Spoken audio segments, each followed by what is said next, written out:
മോഹൻലാൽ ആ poster release ചെയ്യുന്നത് ഒരു നിമിഷം ചിന്തിക്കണം, ഞാൻ എന്താണ് ചെയ്യുന്നത് എന്ന് അദ്ദേഹം പോലും ചിന്തിച്ചില്ലല്ലോ എന്നാണ്.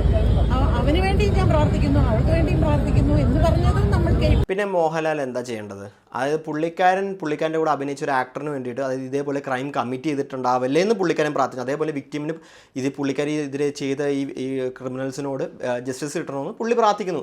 ഇത് രണ്ടിലും എന്താ തെറ്റ്?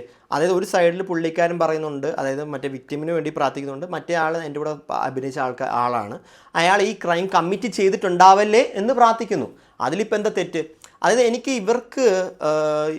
തോന്നുന്നു ഇവരുടെ മെയിൻ പ്രശ്നം എന്ന് വെച്ച് കഴിഞ്ഞാൽ വിക്ടിമിന് ജസ്റ്റിസ് കിട്ടാത്തതിൻ്റെ അല്ല ഇവർക്ക് പ്രശ്നം. ഇവരുടെ മെയിൻ പ്രശ്നം എന്ന് വെച്ചാൽ ഇതേപോലെയുള്ള ആക്ടേഴ്സ് ഇവരെ ഇതേപോലെയായിട്ടുള്ള കാര്യങ്ങൾ സപ്പോർട്ട് ചെയ്യാത്തതിൻ്റെ പ്രശ്നമാണോ എന്ന് എനിക്കറിയത്തില്ല.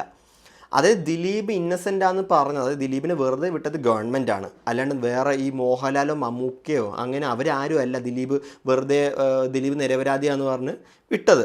നമ്മുടെ ഗവൺമെൻറ് തന്നെയാണ് പറഞ്ഞത് ദിലീപിന് അഗെയിൻസ്റ്റ് ആയിട്ടുള്ള എവിഡൻസ് ഒന്നുമില്ല, അത് ദിലീപിനെ വെറുതെ വിട്ടത്. പക്ഷേ ഇവർക്ക് ഇതിനോട് സാറ്റിസ്ഫൈഡ് അല്ലെങ്കിൽ ഇവർക്ക് ഹൈക്കോർട്ടിലോട്ട് പോവാം.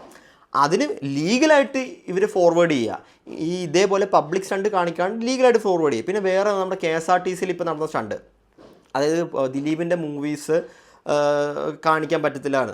അത് ഒരാളുടെ പേഴ്സണൽ ലൈഫിൽ നടന്നതും മൂവീസും പേഴ്സണൽ ലൈഫ്, അത് രണ്ടും വേറെ രീതി കാണണം. അതായത് മൂവീസ് അങ്ങനെ സ്വഭാവം നോക്കിയിട്ട് ഒരാളുടെ പടം കാണാൻ നിൽക്കുകയാണെങ്കിൽ നമ്മുടെ കേരളത്തിൽ പകുതി മൂവീസ് നമുക്ക് കാണാൻ പറ്റത്തില്ല.